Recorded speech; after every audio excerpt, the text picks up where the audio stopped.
Hey, everybody, welcome back to another episode of the Bogey Ball Society. We've talked you've heard us talk about the fact that we went to the PGA show.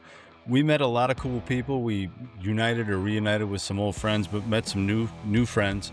And one of them was Ben Kassman. If you know Ben Kassman, he's a very accomplished world long driver. He's also a brand ambassador for Newton Golf Shafts. Spent some time chatting him up, and we said we got to get you on the podcast. Go to Instagram, find Ben Kassman, follow his account, and you'll understand why. He's a character. I hope you enjoyed this one. We had a blast recording it. One of the gems I took away from him is a gem that I hoped you zero in on. Lardage is yardage. Lardage is yardage. So if you're like me and you're trying to hit the ball longer, you'll, do anything you can to get your own lardage to maybe hit it farther yourself. I'm going to eat a stick of butter. I hope you enjoy this episode.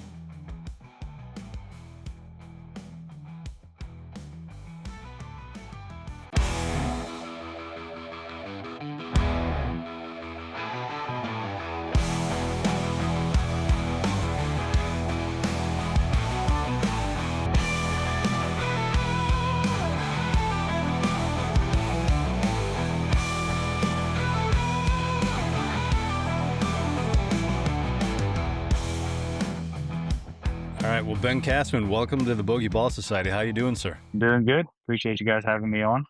Yeah, man. Absolutely. Thanks for being here. We're thrilled. Yeah, we met you at the PGA show, and I got to be honest, and we'll talk about it. I Googled you a little bit after the PGA show, and I thought, okay, we got to have this guy on. So tell us about yourself and tell our listeners about Ben Kassman.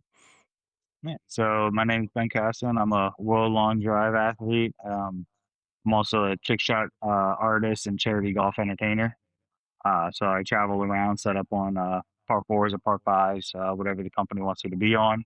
Hit some trick shots, hit some, long drives to groups, collect donations, and help raise extra money for charities doing it that way. And I got into long drive about, say, 2018, off and on. Okay. Got out of it during COVID when everything got canceled. Got back into it about 4 years ago. I'd say it's going into my fourth full season on the tour this year. Okay. Wow. And you started out your background, like your athletic background. You were a baseball player as a high school kid, right? Yeah, yeah. I played baseball. I was probably 4 years old. I was a pitcher, first and third baseman. Fortunately, I threw out my shoulder, partially tore my rotator and labrum. Never really got surgery. Just went through some rehab. Just Wow. never got back to what I used to throw. So found golf when I was about 5 years old. So it was kind of the same time period growing up between the both sports, but never really took golf serious. Yeah. My grandpa, my grandpa and my cousins played, and they got me into it. My brother and everything. So that was kind of just one of those side quests, as people would say nowadays, growing up. But then in 11th grade, I started taking it a little bit serious. Tried out for my high school team. Don't like to admit the scores that I shot to qualify, but You're season, amongst very, very friendly folk here. You can admit anything you want. Yeah. I qualified shooting in the hundreds. End of my 11th grade year, I was down in the 80s. And end of my senior year, I was down into the mid 70s. Good Lord. Yeah, and then came down to when I threw my shoulder out my senior year of high school. I still wanted to have something competitive, so I gave golf a try. Went to a professional golf school down in South Florida, Kaiser College of Golf. Spent a lot of time on the driving range, a lot of time grinding some things out. And after I graduated and got into the business, I got half decent at golf, so I decided to try to make that a go and moved down to South Florida. Got my butt kicked on the mini tours for a very long time, and found long drive, and now I just hit a golf ball far away and have fun with golf. Now, have you always been long? I mean, you're what, 6'3", 230? Did I read that right? I wish I was still 230. Okay. 6'3", 6'3" and 230 and above. Oh, no kidding. Yeah, so put on a little bit of weight. Definitely helps with, some power and everything there. Obviously, size isn't all that, with Jamie Sorowski being, I think he was like 5'10", 170 pounds or something like that, maybe give or take a few. And he was, a hockey player in Canada. So he had, he had a lot of power from that. So, it's not all about the size, but yeah, Well, and with he's like relatively long freakishly hair. strong too. Yes, Right? I mean, if yes. you go find videos of But him like deadlifting, it's astonishing what he's doing. Wow. yeah, But so were you hitting the ball a long way in high school? Like, I mean, how did you yeah. decide to make Um, not everyone can just decide I'll go do long drive, right? Yeah. yeah. I would say probably ninth grade is when I started knowing I could hit the ball pretty far. I mean, back then I didn't really care about mechanics. I didn't really care about, scoring or anything. I just went out and had fun. And I actually still have the driver that I went 300 yards with for the first time ever. It's in my dad's garage back home. It's some That's great. $2 Yeah. driver I got from a yard sale. Nice. But yeah, it was, coming from a baseball background, being a bigger guy, I always had the ability to hit the ball far. But once I got into playing and trying to dial things back and change things up, my game never matched my ability to hit it far. Tried something what they say easy, as a lot of instructors say. And I just always had fast hands, always had faster moving upper body. So it never translated to swinging slower. Got with an instructor and he told me just to F it and swing Yep. hard. Yeah. Sure. And all of a sudden everything timed up and I started hitting the ball straight and long.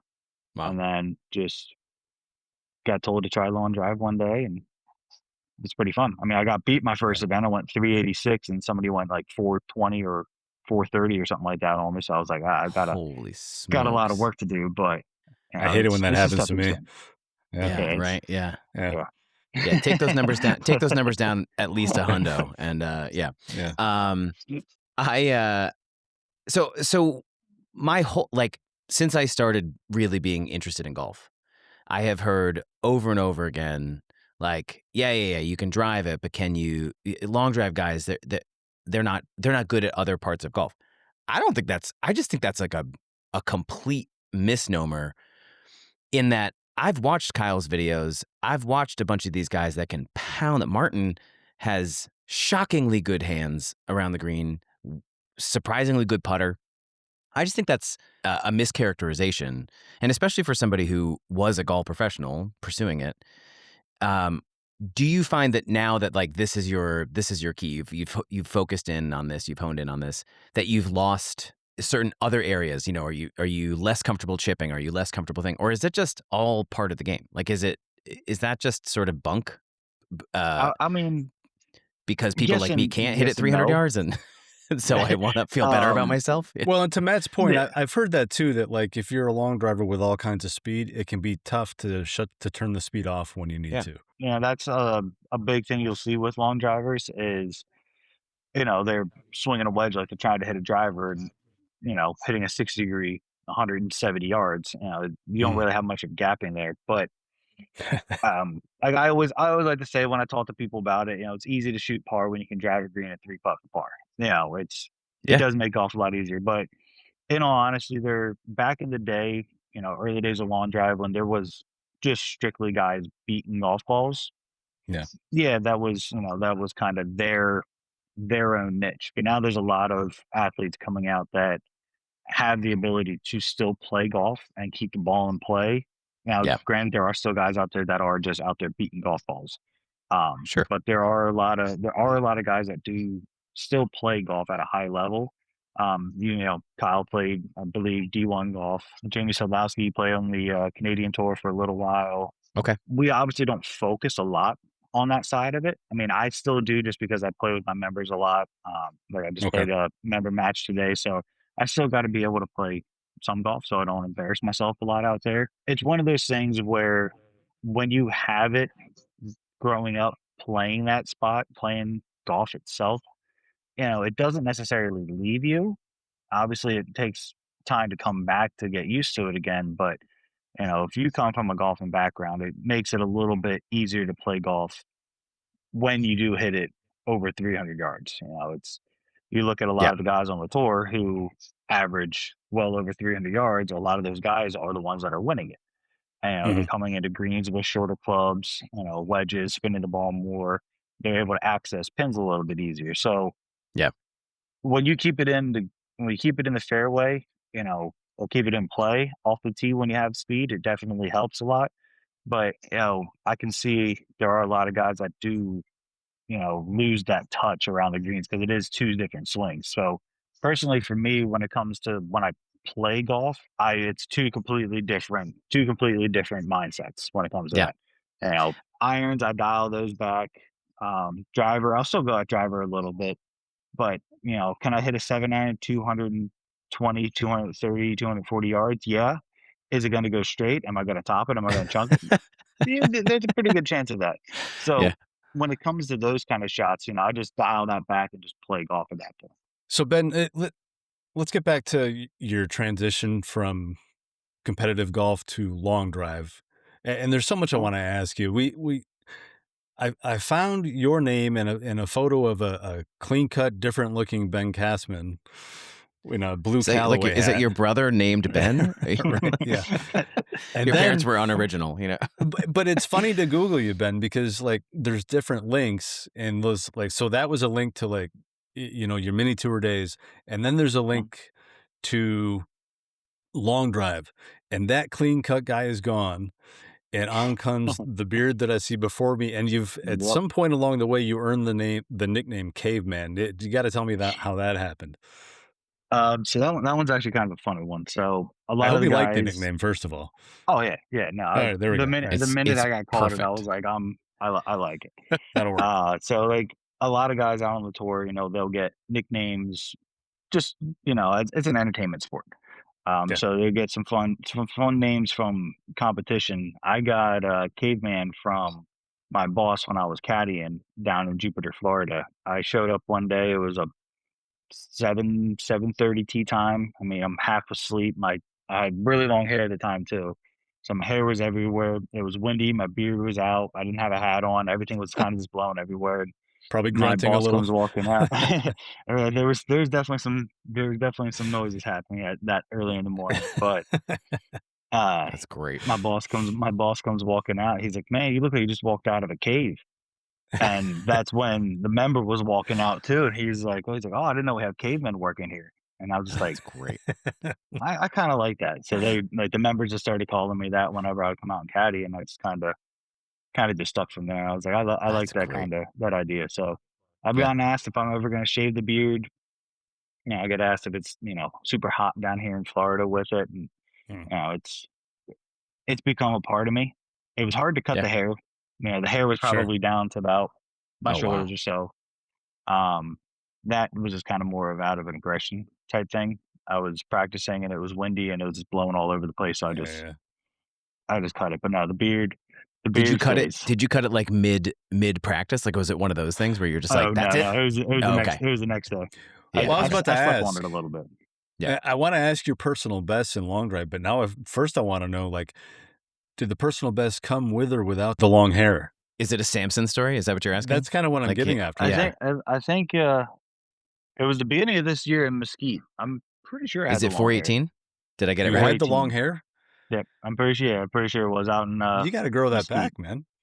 Oh, it's kind of coming back a little bit. It's not Okay. exactly Yeah. short. It's kicking As up to the somebody side. with no hair, I'm incredibly Yeah. jealous. Yeah. You Yeah, just take it's your getting beard back. trimmings and send them to me, and I'll Yeah. glue them on top of my head. It's a It's perfect. it's a luxurious mane from Matt's Exactly. But what Exactly. are the personal best, man? What are we talking about here? So I went 418 beginning of this year in Mesquite.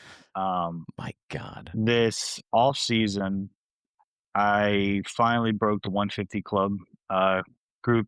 I'm kind of got a Okay. couple right around like 150 to 153 club speed, 220 ball speed in that area. The other day I just got my personal best Whoa. kind of like pump it swing. When you're doing speed training, we kind of do this thing to build a speed reserve. So we just kind of turn off any sense of where the golf ball is going to go and just swing as Mm. fast as we possibly can. And I got 157.8 club speed on that. Golly. So equating Man. that to ball speed, you're looking at, if I center punch that perfectly, 230 plus. So Okay. it's there. It's just Man. when you speed train, you jump high and then you dial it back just to kind of Yeah. get that bottom line, then to kind of jump up a little bit. But my personal best in competition club speed is 151, 210 or 212 ball speed, something like that. Wow. So nothing, nah, not too bad. Yeah. Nice little chip Uh, shot. Ben, I will tell you that I had a 5-year-old who really likes golf, and so he was asking who we had on tonight, and I had your Instagram up, and it was you, something about lard. You got to turn lardage into yardage. Use your weight, get through the ball. Oh, it's not that hard. I love it. Lardage is yardage. Lardage is yardage. It was so great, and he said, "What's lardage?" And I was like, "Look at Daddy's gut. That's lardage." And but then you seemingly cruised to I think it was 209 412 in here. Some absurd number. It was 209 390 total, I think, something like that. I mean, it was hammered, and then I watched the clip of you. It was like par or birdie or something, and it's clearly a par 4 that you're hitting, that you're driving, and it looked like you were swinging 60 or 70%, and then you're putting from the green, and you almost made the putt and tapped it in, and he goes, "What was that for?" And I said, "Buddy, I think that was a birdie on a really long hole." And he goes, "Wow." So like, it's anyway. I was very impressed that you have the ability to turn it up and then also turn it down, because obviously on course you are limited. You know, your fairways aren't the same as, because then in long drive one ball. Long drive is 60 yards wide. How wide is the field? Does it vary? It varies depending on where we're at. It can be anywhere from, there's one grid up in Canada in Port Rowan that's like a 44-yard wide grid, but the way it slopes, it actually plays like 20 to 30 yards depending on your ball flight. Oh, wow. And then we had a grid in Memphis this year that was 80 yards. Oh. So it kind of really depends on. Okay. Yeah. So it kind of brings in the best of both worlds when it comes to that. Brings in, the tight grids where you got to dial it back a little bit, put a ball in play. You get the bigger ones where you can just hammer let loose and send on it. Yeah. To me, coming from a golfing background, the tighter grids to me work a little bit better because I tend to be a little bit straighter, and I can see lines. As you guys being golfers and stuff, when you have something there that you can look at and you can shape the ball off of it, it's easier. I struggled a little bit in Memphis with the 80-yard grid because it's literally at open field.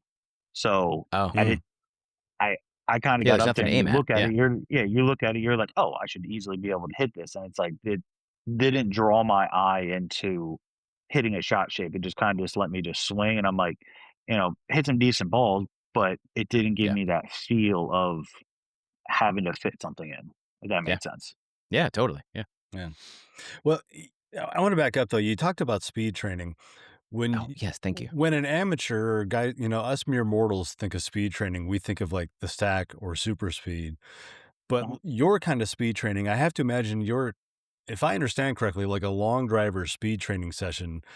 I mean, when you've hit 50 drivers, you just barely warmed up. I mean, can you kind of describe how you're training right now? Whenever you hear somebody say golf specific training, like weight wise and stuff like that, that's pretty much stuff that you can have done as in regular weight training, regular leg, chest, back days, twisting, core, all that kind of stuff. There's throwing medicine balls, there's, pulling cables in certain directions to mimic a golf swing or anything like that. But first off, in the gym is just getting strong to be able to sustain and maintain any speed you're going to develop. Speed training to me really comes into once you get a club in your hand or a training aid in your hand to develop speed. Like there's many things out there. You say you got the stack, you got ripstick, Speed Toe, which is one of my buddy's companies. Perfect Hands Golf, which is a company that I'm with as well. There's Are you really? a lot of So there's that one there is more of a. I have that system. It's fantastic. Perfect. Yeah. So you know how it works there. So it's weighted bands. Pulls you in positions, makes you stronger, makes you faster all at the same time. Now that's where you're going to develop a lot of speed. So when you do those kind of movements, you're not basing it off of how a golf ball is reacting. You're basing it off of how your body's reacting. So you want to get the body firing, you want to get the body moving, and then translate that into the golf swing. Right now, what I'm doing is more top speed. I like to call it more like top speed training or overspeed training, where you jump super fast, basically out of your shoes, staying safe, but you want to push the limit as fast as you possibly can go and not worry about where the golf ball is going to go. So if you're training inside into a screen, if you're training, like you see a lot of long drive guys, they'll put on just the ball speed and club speed on the screen. There's Yeah. Oh, okay. No there's no path, shot, no there's no no flight. path or Yeah. anything like that. Yeah. Or hitting into a net. What that's going to do is it's going to turn your brain off of ball flight and turn your brain on to firing fast. Hmm. So then once you start seeing the numbers, if you have a monitor with you, or you can hear the sound difference and you see a little bit different in your videos or your swing, you start developing speed there, and then you drop it back. So I do my speed sessions right now are anywhere between 150 to 250 golf balls at full speed, but I will Oh. jump up. I'll do like 10 to 15 as fast as I possibly can, and then I'll do like 5 to 10 as fast as I possibly can, not caring where the ball's going. Take Yeah. a little break, dial it back a little bit, and then work on technique, work on a little bit of a swing change or something like that, Oh, but interesting. Okay. work on cruising speed. So then that way, say this is a quick little math equation, quick little thing for the nerds out there that love to dive into the backside of golf. It's almost If exclusively our you audience. Thank you. perfect. If you go a mile an hour ball speed, it's roughly a mile and a half to 2 miles an hour ball speed, which is roughly anywhere between 2.5 to 3 yards of distance. For So every mile. if Okay, got it. somebody for every mile an hour club speed. So say you're at 100 miles an hour, your top end speed's 110. So then you might get that speed up to 102. So most people are going to be like, oh, that's not a big jump. Well, you go to 102, it's going to be roughly 4 miles an hour ball speed, roughly 10 to 6 12 yards yards. of distance. 10. mean, Yeah, sorry, yeah. 8 to 10, 8 to 10. 8 to 10. Yeah. So it's going to be Man. it's 2 to 3 yards in that area. Right. So That's a club. those small increments in club jump bigger into yardage. So when I'm teaching people and stuff like that, and I have them ask me, can I gain 5 to 10 miles an hour? Yes, but if you can gain a mile an hour to maybe a mile and a half a week, that's going to translate to more in the long run, because not only are you getting faster, but you're not jumping at speed too much to where you lose Yeah. control of the club face. Yeah. So as you guys know, if you hit it in the middle of the club face, it's better than hitting it off of the toe. You can Yeah. swing at 110, hit it off the toe. You can swing at 100 miles an hour and hit it in the middle. They'll go the same distance. Right. Because the ball speed is going to be higher. They're going to be closer to each other. So Yeah.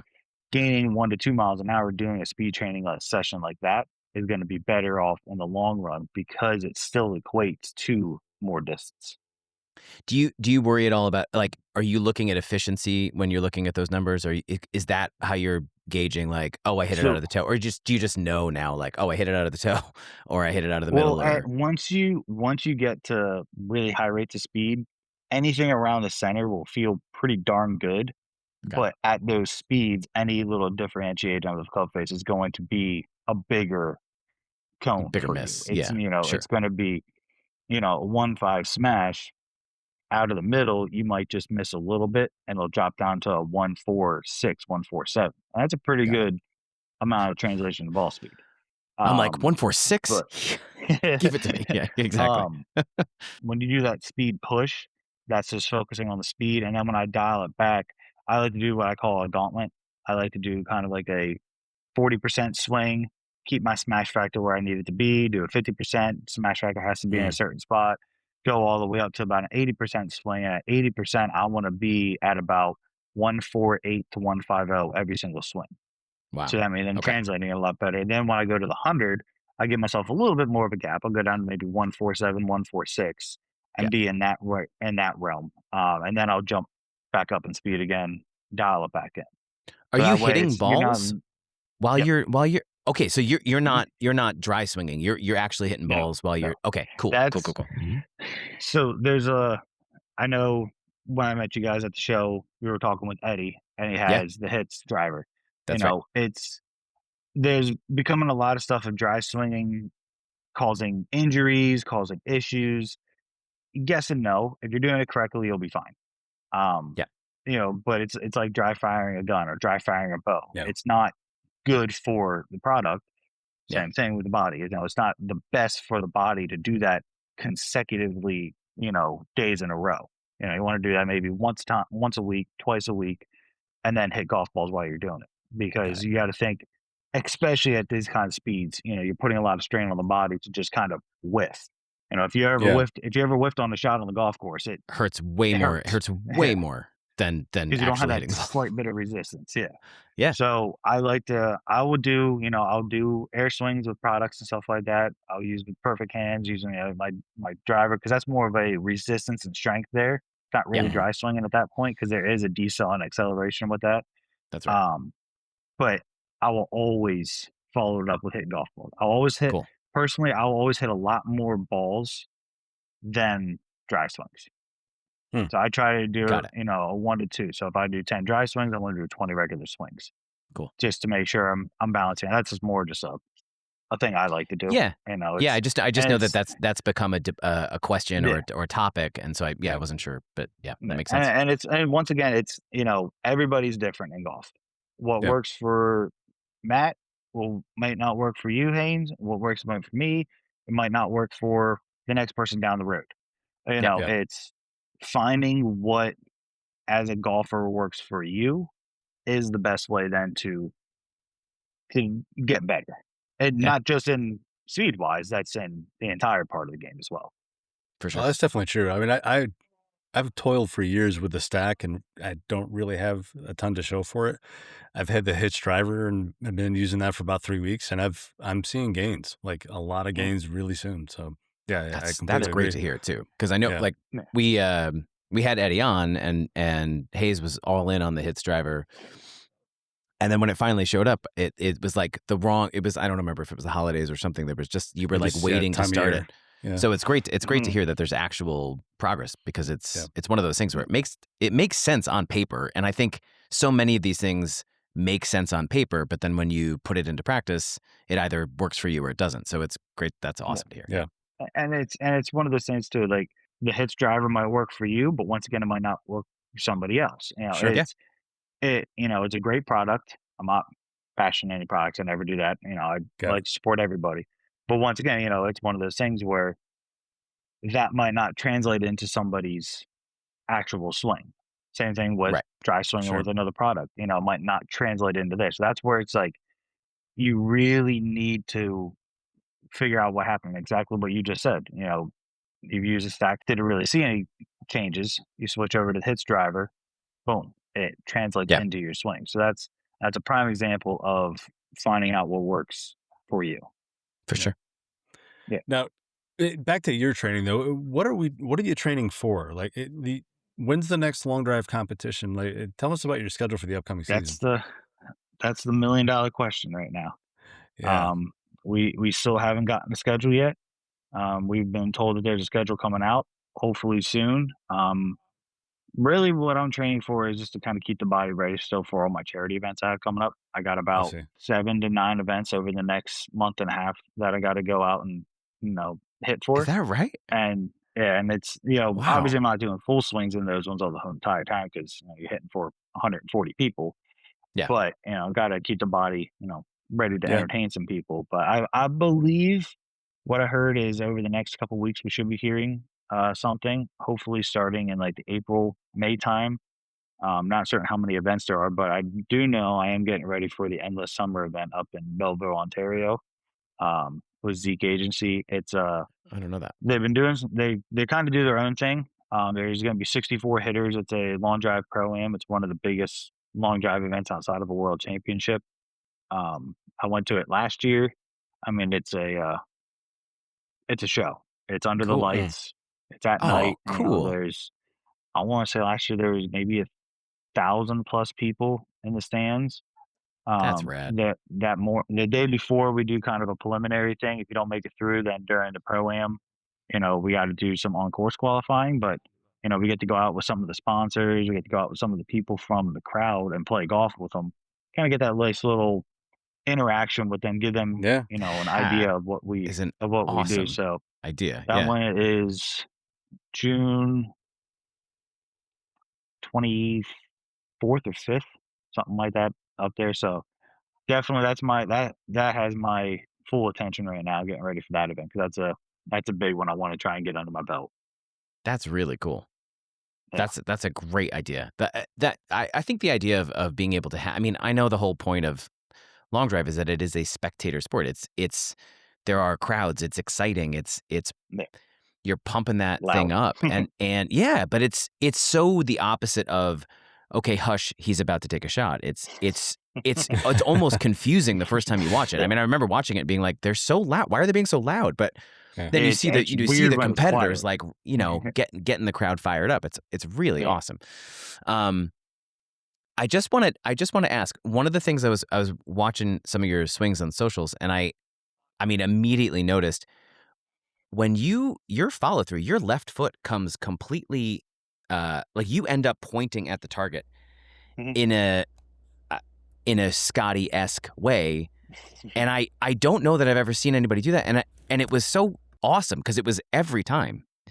Mhm. And how, when did you develop that? Was that early on? Is that part of your swing, or was that like I got to get No, out of my own way to open up? I just thought it was an awesome finishing position, and it's it kind of clearly works for you. So it's kind of a combination of just completely clearing the body and also trying to not blow up my kneecap when I swing through and not brace on it too much. Goal. oh But I man, mean, back in I didn't even like, think about if you that. Yeah, ever of watch course, right. if you ever watch if you ever watch Kyle's swing, he's really kind of one of the first one to really Yeah. push off really hard with the front side and get a lot of spin out. Yeah, There's there's some guys that say it's not good. There's some guys that say it's good. Once again, it's it's something that works for some people and it might not work for others. But it's to me, I look at it as it's a product of the amount of ground force and pressure I'm pushing into onto my hmm front side to rotate and push off the ground that it kind of just happens. yeah. Look at like Rory, JT, Ricky, and any of the fast guys out there on tour. They're pretty much up on their toes when they hit. Yeah. So Oh, they're for sure. pushing Yeah, off the ground so much. We take it to another level by going, 20, 30, 40 miles an hour faster, right. but pushing so hard off the ground. Now there's guys that, like Eddie, who is blessed to be 6'5", 6'6", and a specimen of a human and being able to He's a swing the club at unit. Yeah, 150 miles an hour when he's 50 years old. If you look at his swing, he doesn't do it too much. Yeah. But once again, interesting. he has a very, he has a lot of long levers. He's able to develop a lot of speed over a longer period of time. And Yeah. he's been able to hone in his swing to be very efficient Mm. and very powerful and quick, where he doesn't have that too much movement in there. But then Okay. you get guys, like me or like Kyle or a couple of my buddies who are a little bit smaller on the tour that really come out and like really push hard off the ground and spin out of there. And it's, I've tried changing it, but it's not really Oh, ever stuck. yeah. Like in my regular golf swing, I still do it a little bit too. It's Oh, not I was nearly gonna as ask if it's it's only long drive or if it translates no. to on the course too. Yeah, it's not obviously as much as it is in Yeah. long drive. But it's just something that it kind of crept into my swing and I tried getting rid of it. And then when I got rid of it, I went a little slower, went back to it, got a little bit faster, and I was like, you know what? It It works. works for you. I can There you go. still hit the ball straight. I can still control the club. Yeah. And, it happens so fast in the golf swing. It's not like it's an You're off not thinking balance about it. thing. Yeah. It's not really like it's not like it's before the swing. It's not like it's, anything that's gonna really throw me off balance. It's just been Yeah. timed up. There are some times where I never posted the video. I still have the video on my phone of me pretty much going into a split and somehow both of my kneecaps are in two different directions and bent crazy. And I screenshotted it the one time of how I was sitting there. I was like, I don't understand how I didn't hurt myself. Oh, Yeah. And, like, I'm lucky I didn't, but, yeah. that's sometimes the downside because you slip sometimes, if you don't Wow. catch your spike correctly when you spin out, and I've Yeah. caught, like, the inside of my foot and it's slips out under. So it can be, there have been some, people getting groin injuries and, Sure. injuries where they're pulling their muscles so much because they're doing that. But once again, it's a high intensity movement, and it's, Yeah, for sure. Safety That's safety is number one, but yeah, that's it why can I only be drive a dangerous. 270, 280 for safety's sake. You know. Hey, I mean Yeah, that's self-preservation, perfect. right? Exactly. Right. Yeah. No, I like that. Uh, Hey, hey Ben, let me understand something though, because it blows my mind that you're training for a schedule of long drive competitions that's uncertain and you yeah. don't know when. I mean, I gotta ask, and I suspect this is a loaded question, and you don't want to do a 3-hour podcast.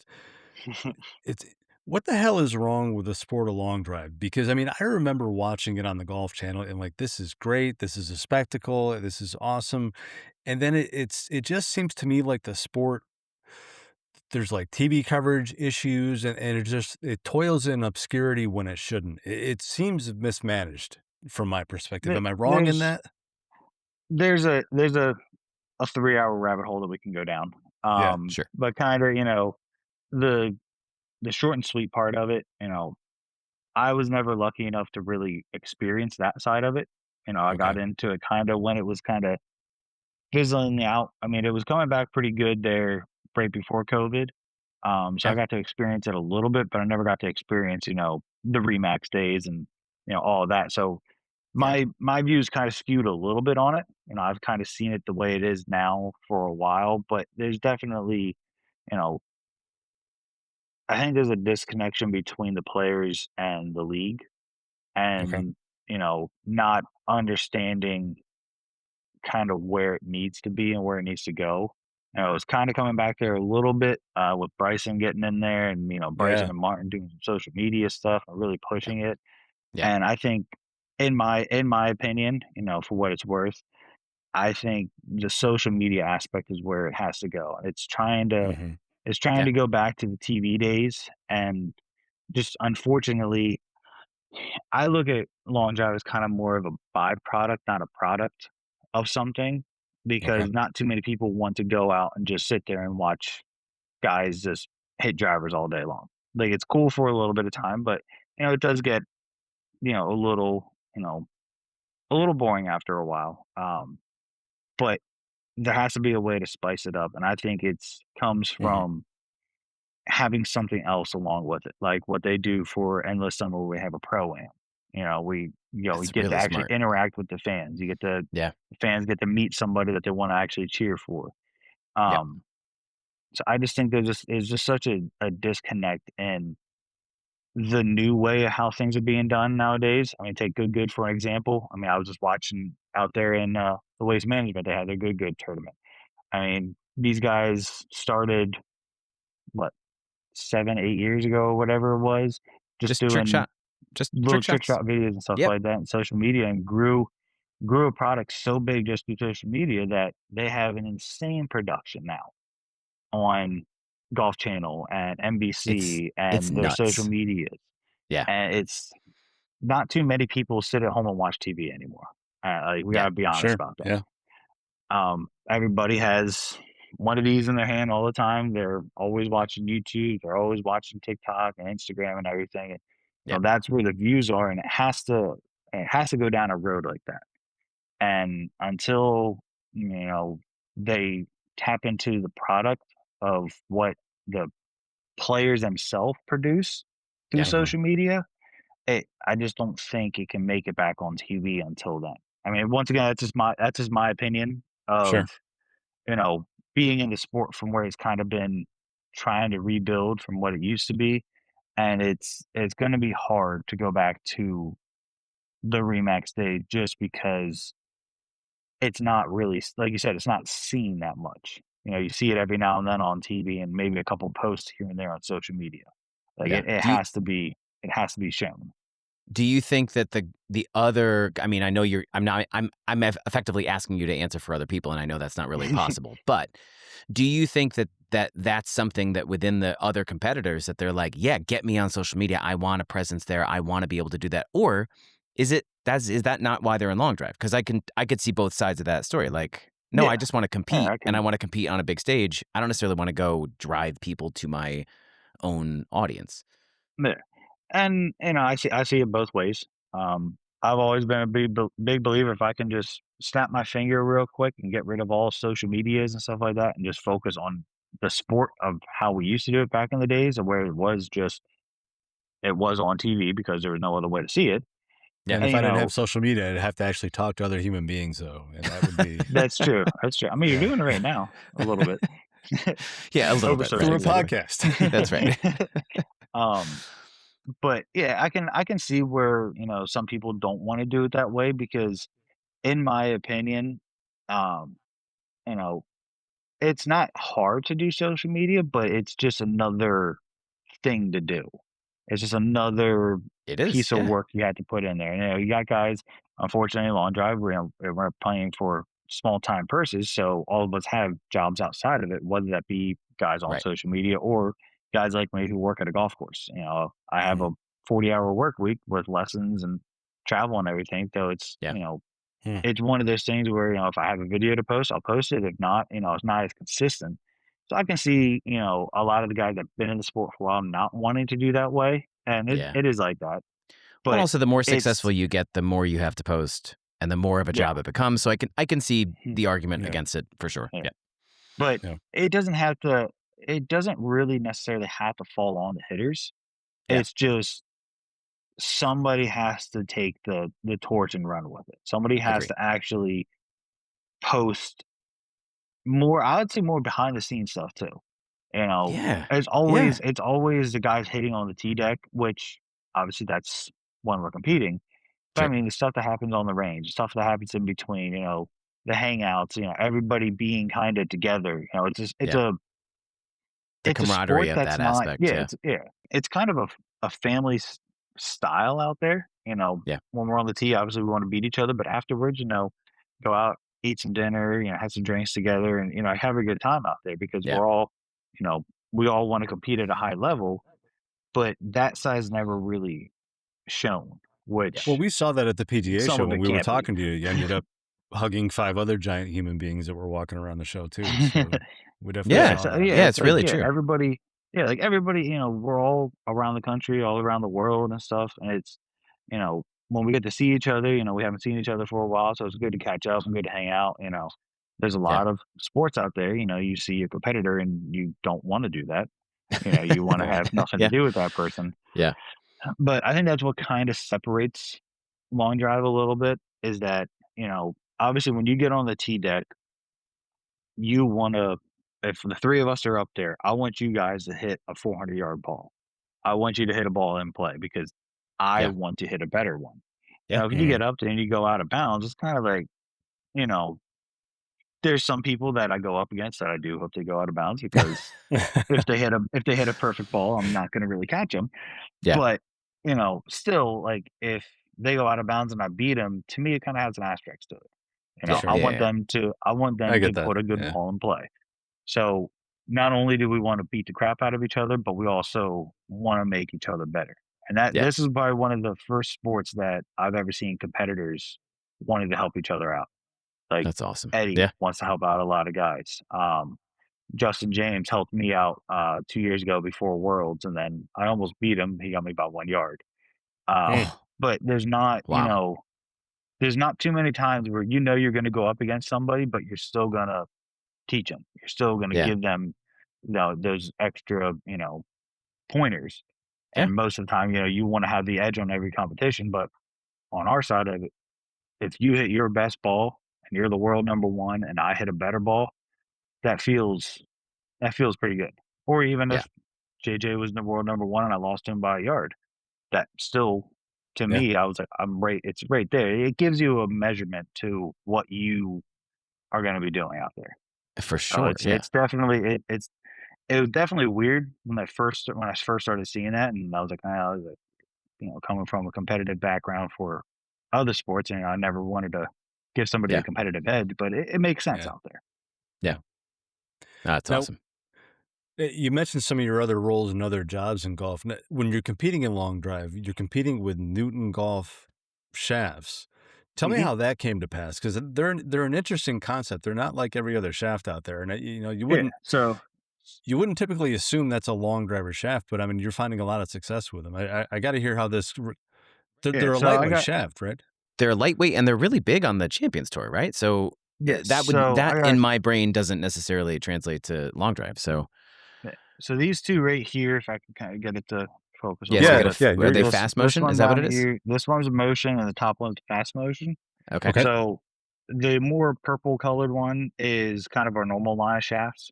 So Okay. this is your typical. We do everything based off of what we call CPM, cycles per minute, how fast Yep. the shaft moves. The higher the number, the stiffer the shaft. Lower the number, the softer the shaft. Got So it. we Okay. base all of our stuff off of a dot system, 1 through 7. 7 being the stiffest shaft, 1 being the lightest shaft. Okay. But the purple ones are more of your standard weighted shaft. So kind of more of your, your normal shaft that you'd get off, an extra 50, stiff at 60 75, something. 80 grams, Got it. stuff like that. Yep. The gold shaft now, this is the one that's really starting to take off more on the senior tour because it's the same flex, but it's 10 grams lighter. So what that Oh, does wow. for you is that allows you to get the dispersion, spin rate, and feel of a stiffer shaft, but it's lighter so you can speed up a little bit. Cool. The biggest difference in these shafts and regular shafts is that these don't have any kick points. So it's called an elongated bend profile. Simpler Oh, way to wow. say that is it bends over the entire profile of the shaft. So from butt to tip, the entire shaft will flex. So that gives you more time to Huh. store more energy and have a smoother, easier transfer of power down to the golf ball. And it's not flicky, it's not kicky, it doesn't jump at Great. it. You're not loading certain parts of the shaft. You're loading the entire shaft. So it does take a little bit to get used to it when you first start swinging it. It does feel, Okay. it feels a little soft.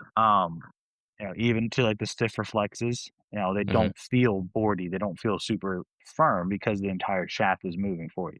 So once you get Interesting. down the technique and once you get down the feel of it, it becomes a lot easier shot to swing. So I use, in my play driver, I use a 7-dot fast motion, which I believe is what Ernie Els is using right now. Okay. So don't quote me, I think that's the one that he's using, but I know a That's lot okay. of the guys are using the fast motions. But that shaft is a more of our Tour X shaft. Okay. Mine is tipped an inch and a half, so it's more of like a 300 to like a 310 CPM, so super stiff.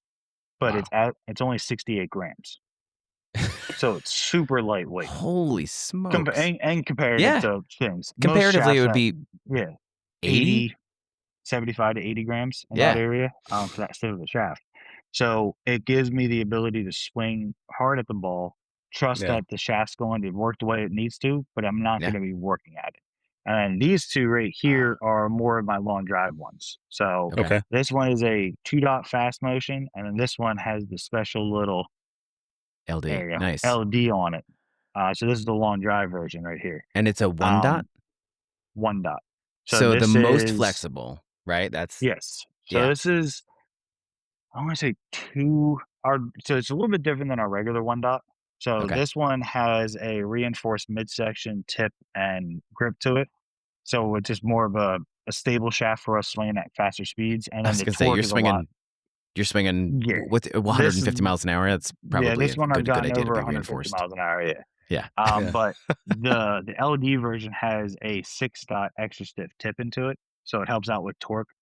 But we Wow. found that actually a lot of guys that fit into the regular 1 dot, like more of our senior rise and slower swings, actually fit into the LD as well because the head is very stable. The head Oh, kind of interesting. gets to the ball quickly. Yeah. So it's always funny when people ask us, what shaft should I swing? You're like, oh, let's try the long drive shaft. And everybody's like, oh, it's going to be, ridiculously stiff and I'm not going to be able to swing that. And we just say, hey, Yeah. just try it out, just swing it. And it turns out that it works really good for them because of the fact of how the head works in there and how soft the shaft is and easy Yeah. it is to swing it. It just kind of it helps them develop a little bit of quicker speed for their Cool. slower swings.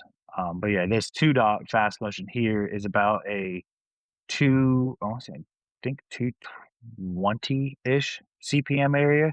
So it's Okay. considerably stiffer than what I used to use. I used to use anywhere from like 195 to 198 CPM, pretty much Okay. a ladies flex or a junior flex, super soft shaft. Wow. Anywhere between 44 to 48 grams. This two That's so dot, I light. believe, Wow. is this 2-dot, I believe, is a lot stiffer, and I once again, I'm pretty certain of the weight, but I think it's right around 48 to 52 grams. Wow. So Jeez. I'm getting the benefit of it being very light and very easy to Yeah. develop speed. But with it being a little bit stiffer, my spin rates, my dispersions, and everything get a lot better. So it's one of the first times I've actually switched back to a stiffer shaft Yeah. Okay. and gained speed. So the Ah, other that's cool. day, the 3 dot, which is right around the 235 CPM. So now we're starting to get into more of your regular flex shafts. That one's still probably about 55, 58 grams. And I got that one to upper 140s, low 150s, Wow. where I can't even try and swing my super light shaft anymore because it doesn't, do what I want it to do the Sure. way Sure. this shaft does. Because there's a kick point in it, because there's certain load points that I'm not used to anymore. But I feel like I'm fighting that one a lot more than I had to fight, not ever have to fight with one of these shafts. And Ben, let me clarify something just to make sure because I'm a little slow in the uptake here. Mhm, Fuji, Graphite Design, a more mainstream shaft company, you're going to mhm. see regular stiff, extra stiff. Newton does the dot system, right? And if I Yes. remember correctly, you can get on Newton's website and do basically an online fitting based on Mhm. swing speed that'll match the dot that you should be looking into. Is that Yep. correct?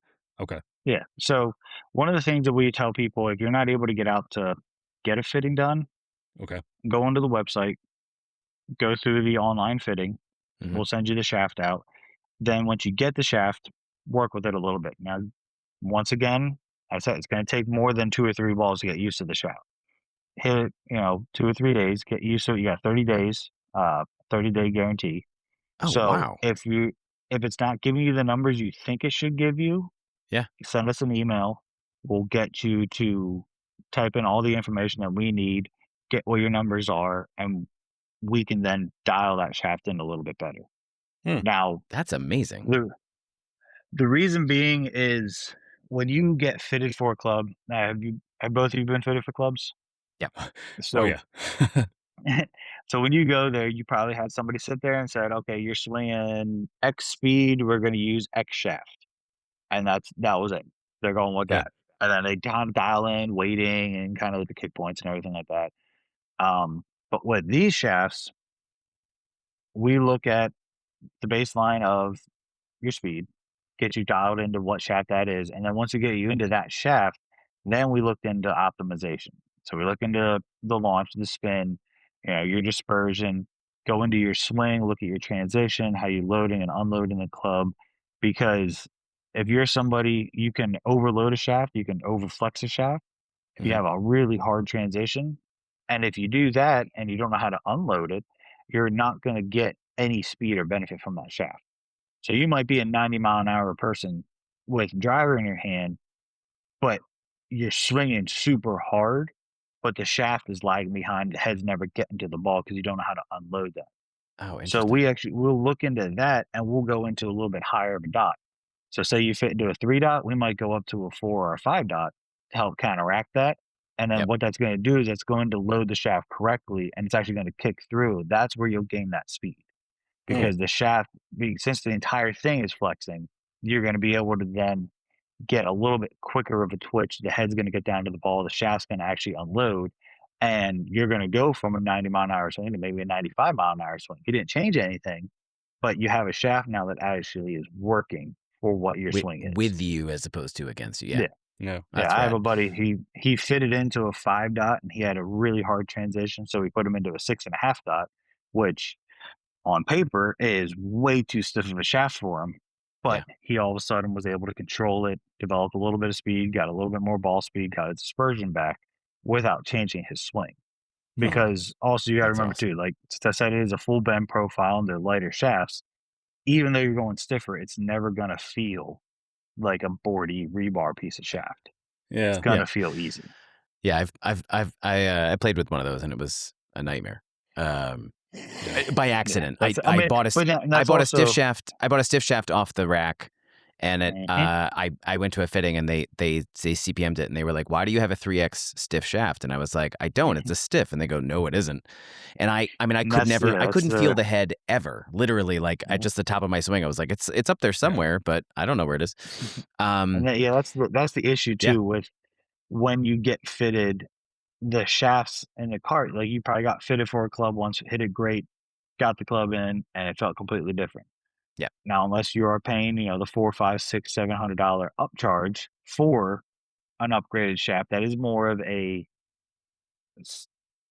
higher quality check. Yeah, the quality shaft. control It's or going to whatever. be it's going to be closer to what you need it to be. Yeah. With Newton, everything is done off of CPM, so there's a tolerance that you're going to get that shaft that what you get fitted in is going to be pretty darn close to, if not what you get. Yeah. And it's not a crazy upcharge price too for it. Awesome. You know, the hardest part. Sorry, man, but I was going to say the hardest part about doing a golf podcast is you keep hearing about products that you want to buy, and you just go broke. Yeah, exactly. But go ahead, so man, sorry. There's somebody out there all the time. If somebody does want to go to, like, where are your fitters? I'm assuming that's on your website as well. But if somebody, because like I mean, the fitting experience is one of my favorite things, even if I don't buy. It's just a fun day to get to go hit golf balls and nerd out about golf equipment. Is it nationwide? Is it some particular areas? Are you guys affiliated with a golf shop? Like, how does that work? So one of our main ones is Club Champion. I believe we're the number 2 shaft sold at Club Champion right now. Oh, that's great to know. Okay. Driver and Woods. Quick little release, might be coming out with something fun here in the next couple months that we debuted at the PGA show called a hybrid shaft. Oh, sweet. Where we've developed a specific hybrid and wood shaft this year too. So they're all kind of different really spec'd cool. out. Okay. But Club Champion definitely if you're near one of them, they have our shafts in there. Great. If you're down here in the Jacksonville area, you got me, a couple of my buddies have them. Rex Golf Shop has them to test out. It's kind of just email in. They'll be able to get you, because there's a lot of, especially at the PGA show this year, there's a lot of guys that came back that put them in their shops that are reordering, more stuff for either their club. They had their own fitting shop, all around the country. There's guys that are picking them up that, came by and renewed everything this year because they sold out of them. Wow. So there's some places they'll have, the 6 shafts that we send to them, 7 shafts now, because they had the 7 dot. They'll have those in their fitting kit, and you can go there, get tested, get fitted for them, and then order through them. Or there's a lot of guys that are just buying inventory because they're selling so many of them. Yeah. But yeah, it's not like it's not a shaft that's in a lot of fit carts yet. We're working on some things with some guys to get into some fitting carts, but a lot of it's kind of more just mom and pop shops, country clubs, golf courses, Club Champions, stuff like that. So I believe it's on the website, or you might be able to just send an email, or there's probably a find my. I haven't really gone too much into the website. There's probably a find a fitter. Perfect. On there. Yeah, I'll poke around and I'll put the info up for sure. Where are you at? That's awesome. I'm north of LA, so about 45 minutes north of LA. So there's a Club Champion down. Relatively near me. And I was gonna say, go a little south down to well, Carlsbad is Camarillo. Camarillo. Okay. Camarillo. That's where the headquarters is. Oh, okay. Great. Yeah. Okay. Cool. So yeah, we're a fully made in the U.S. shaft. That's awesome. The factory is in St. Joe's, Missouri, but the headquarters is in Camarillo. But we are expanding some production on there because it's getting big. The shafts are growing very, very quickly. That's really great. That's awesome. Hey, Ben, I told you 30 to 40 minutes and it's been an hour, so sorry I'm a liar. No, you're good. I don't want to cut you loose though without asking. You mentioned trick shots for charity purposes. Tell us about your charitable work, because you have a foundation as well, right? Yeah, so I'm vice president for a mental health foundation called +3 Golf up in Nashville, Tennessee. We are kind of a quick snippet of what it is we're taking high school and college athletes in golf and preparing them for the next level. We're having mental health for golfers is huge, because it's half the game. You might have a team around you but at the end of the day, it's you swinging the club. Mhm. And, the weight you carry on your shoulder out on the golf course from everything in your life, from, trying to pay bills, trying to pay entry fees, trying to pay travel. You got that stress on top of you. You got, just regular everyday stress Hmm. that compounds on top of you. And then we also want to help out with crisis aversion and crisis help. So, Yeah. getting injured, not being able to compete, not knowing what you're going to do next, getting you away from going down a wrong road. Yeah. My president, he was a D1 golfer, blew out his knee, went down a wrong path. Don't want to talk about too much of his story. I Sure. let him No, kind but of still, handle that that's himself. incredible. Yeah. But it was at a time where talking about it wasn't really there. It wasn't, something that everybody wanted to discuss. There's that stigma behind it. And he Yep. just never had that chance. And he vowed after he got out of space that he's going to develop something for these kids to talk to. He vowed to have an organization for these kids to kind of talk to somebody who's either been in his position, going through what he's going through, has questions of what the next steps are. Um, we have a part called Quiet Line. It's a peer support system. So instead of you going to talk to a mental health Mhm. coach, a psychologist, or anything like that, people hear you talk about that, they might make fun of you. It's kind of more talking to a friend.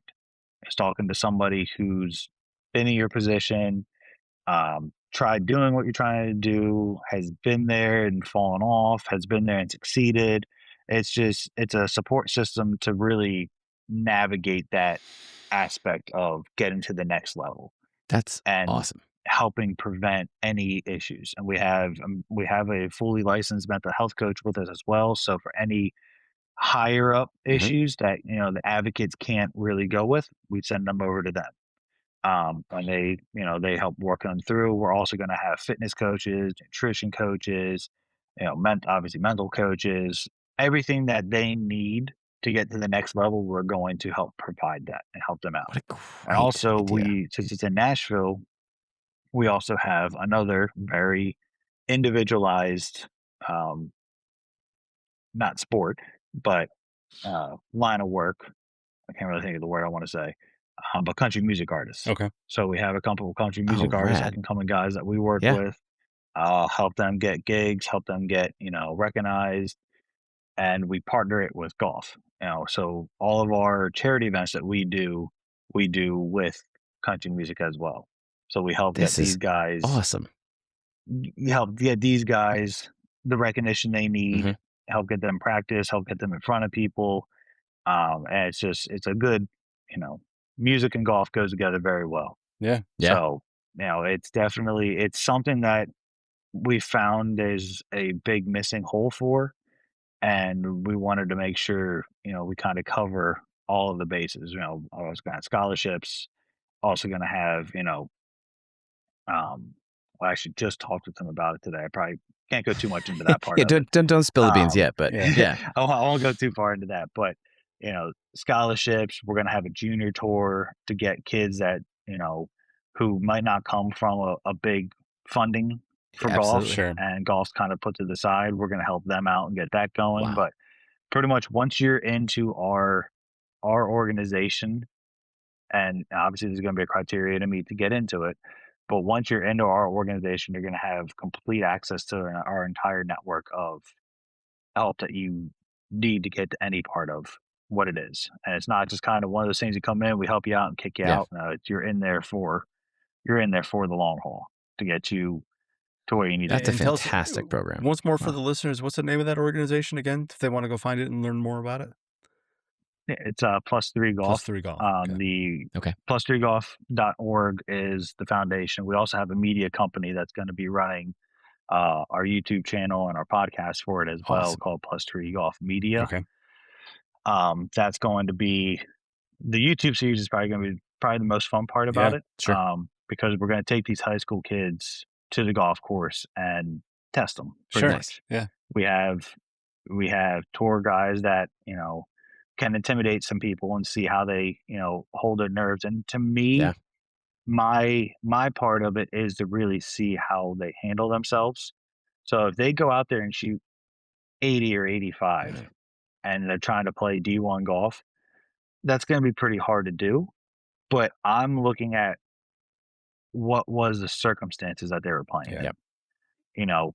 Were they playing with one of our guys that's very intimidating? Were they getting, pushed a lot? Were they nervous? Were they able to handle Yeah. it? And if they are able to handle it and they can see that they want to have the work and the drive, we're going to work with them to get them to where they need to That's be. rad. Because there's a lot of factors that play into playing score wise. Mhm. You can be a naturally gifted, really good at it. You can be somebody who's really hardworking. But like I said, the whole thing always falls back to what's going on in their life at that time. Yeah. And are they fully focused on what they're doing? Or are they willing to sacrifice to get to that next level?